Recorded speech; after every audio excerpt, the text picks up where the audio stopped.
যদি election commission ভোটটা করাতে পারে, এসওপি চেঞ্জ করতে পারে, যে প্রিজাইডিং অফিসার পোলিং অফিসার যারা বেইমানি করে তাদের উপরে শাস্তির ব্যবস্থা করতে পারে, একটা একটা ফলস ভোট হলে যে প্রিজাইডিং অফিসারের 6 মাস জেল হবে, সরাসরি উঠে জেল, তার বেল হবে না, এই সিদ্ধান্তটা নিয়ে নিলে, আর 200 মিটারের ভিতরে কোনো স্টেট পুলিশ যাতে এন্ট্রি না করতে পারে, এইগুলো এসওপি যে সিদ্ধান্ত 2011 সালে ছিল, 2006 সালে ছিল, এই সিদ্ধান্তটা যদি আবার ইলেকশন কমিশন নিয়ে নেয়, তাহলে মমতা ব্যানার্জি 15টা সিটের মধ্যে থেকে যাবে, 200 ছেড়ে দেবে। কি মনে করছেন আপনার এসপি চেঞ্জ হবে?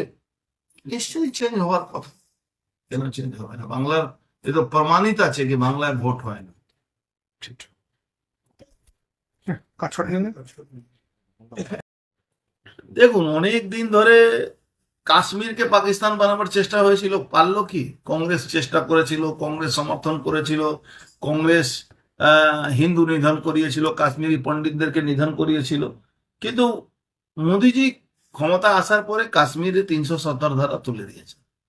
মোদিজি রাষ্ট্রবাদী মানুষ, উনি ভারতবর্ষের মধ্যে যে জিনিসগুলো, যে জায়গাগুলো পাকিস্তান নিয়ে নেওয়ার চেষ্টা করেছিল, ইন্টারন্যাশনাল যারা টেররিস্টদেরকে সঙ্গে নিয়ে, আজকে সেই ইন্টারন্যাশনাল টেররিস্টরা ভর করছে বাংলাকে।